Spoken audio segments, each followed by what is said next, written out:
What is up, Money Rebels? Your favorite 25-year-old financial guru here, and today we're tearing down everything you thought you knew about wealth. Seriously, I just left a meeting with one of the OGs of the investment world, a dude who has made so much money, he basically breathes in dollars and exhales Lamborghinis. Not really, he is actually super chill, but you get the vibe. I walked in, expecting solid gold toilets and diamond, encrusted everything, because, when you're worth hundreds of millions, that is just what you do, right? Wrong. So wrong, I was speechless. The dude lives in a ridiculously swanky 200 square meter service apartment in the heart of the city, floor to ceiling windows, panoramic river views, tasteful furniture, not too much stuff, super clean, super minimalist, and then he drops the bomb. Yeah, I rent this place, he says. I almost choked on my metaphorical latte. Rent, this $20 million pad. I'm doing the math in my head, $60,000 a month. $720,000 a year, $7.2 million over 10 years.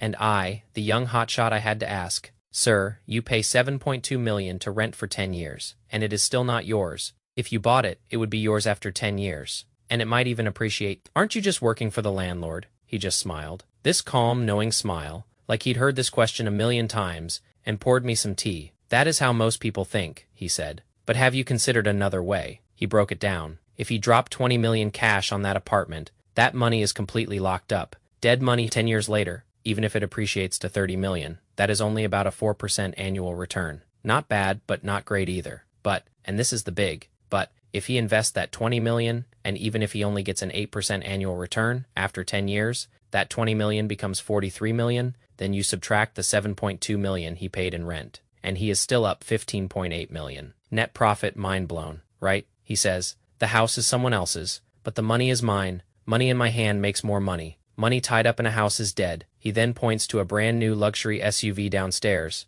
"That car," he says, "is also rented. The driver contracted out the paintings on his walls. Beautiful art. Changed every 6 months." From an art leasing company, I'm literally reeling at this point. A multi-millionaire, renting his house, renting his car, even renting his art. What does he actually own? "We talked for a long time," he says. "The biggest trap for most people is this desperate need to own. They work their butts off to hoard houses, cars, all these tangible things, thinking they're assets, thinking they're security. But to the truly wealthy, if something doesn't have liquidity, if it doesn't generate cash flow, it is not an asset. It is a liability. It is a $20 million handcuff." He said something that really hit me. Most people spend their entire lives paying to own. They take out mortgages, working for the bank, car loans, working for the bank. You think you own them, but really, they own you. His philosophy is simple. Now, if he can rent it, he doesn't buy it. House, car, furniture, even his team is outsourced. I asked, "So what do you actually do?" He said, "I do one thing. I make decisions, I spot trends, I choose the right industries, I allocate resources, everything else. He rents. He rents their time, he rents their skills, he rents their experience."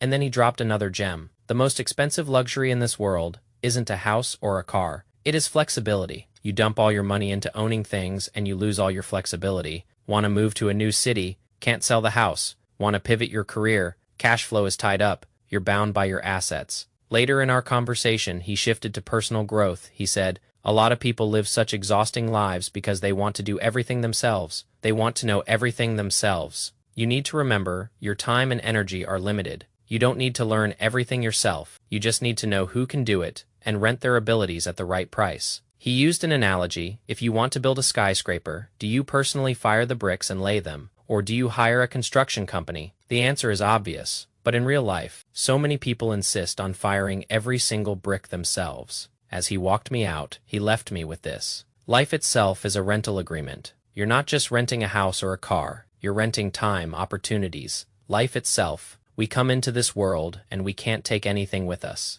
What we call owning is just borrowing from the world for a while, since it is borrowed. Don't get too attached. If it works, enjoy it for a few more years. If it doesn't, give it back early. Once you understand that, so many things aren't worth striving to own. On the drive home, I kept replaying that math in my head. 20 million to buy a house becomes 30 million in 10 years. 20 million to invest becomes 43 million in 10 years. Same money, different approach, nearly double the outcome. I'm not saying don't buy a house or a car. I'm just saying let's think about it differently. This owning we chase so hard, is it truly bringing us freedom or is it a cage? Think about it. When you own a house, you don't just pay the mortgage. You pay property taxes, maintenance, repairs, insurance, utilities. It is a never-ending money pit, a black hole for your cash. All these expenses, they eat into your potential returns, they drain your liquidity, they tie you down. What if a better job opportunity pops up? 3 states away, your $20 million house is now a $20 million burden.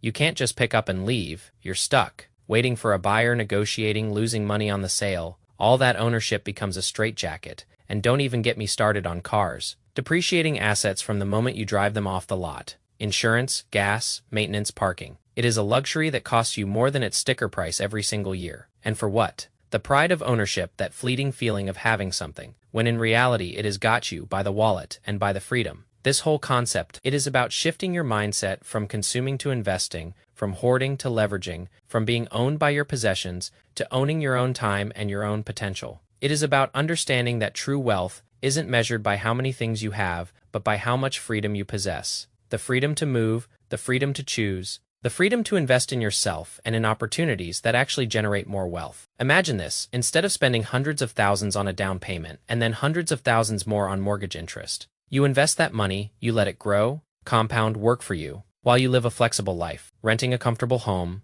driving a reliable car when you need it, and having the capital to seize opportunities. That is true financial power. That is what the ultra-wealthy understand. They don't collect things. They collect cash flow. They collect options. They collect freedom. And this applies not just to big-ticket items, but to everything. Your wardrobe. Do you need to own every single outfit? Or can you rent for special occasions? Your tools. Do you need to buy a drill you'll use once? Or can you rent it from a hardware store? Your skills. Do you need to master every single trade? Or can you hire someone who is an expert and pay them for their time and expertise? It is about smart resource allocation. It is about optimizing your life for maximum return on your most precious assets, your time and your money. And this isn't about being cheap. It is about being strategic. It is about making your money work harder for you instead of you working harder for your money to buy things that ultimately become burdens. It is a complete paradigm shift, a total rest evaluation of what having it all truly means. It means having financial independence, having the ability to say yes to opportunities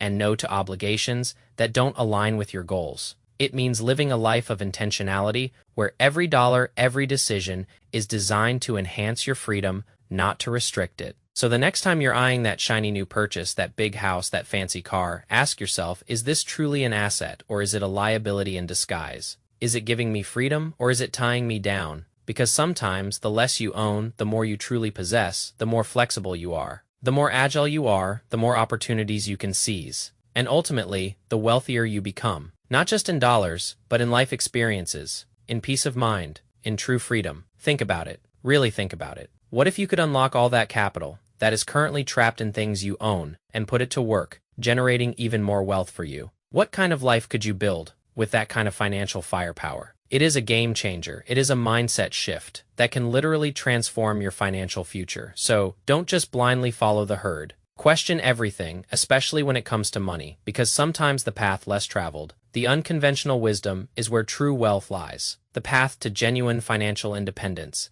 It is not about what you acquire. It is about what you strategically let go of to gain something far more valuable: freedom. This isn't just theory. It is the cold, hard math of life. Every unnecessary purchase, every penny spent on something that doesn't generate income or appreciate in value, is a missed opportunity. It is like firing a loyal employee who could have been making money for you. Remember that 30,000 HOR rule we talked about before. The average person works 80,000 hours in their lifetime. If you spend 3,000 hours of that life force working for something that ties you down, that depreciates, that becomes a financial burden, that is 3,000 hours you could have spent building something, learning something, investing in something that actually generates more freedom. It is not just about money. It is about life itself, your time, your energy, your mental space. These are your most valuable assets, and every decision you make about what you own and what you rent impacts these assets. I used to think that having a big house, a fancy car, all the latest gadgets was the definition of success.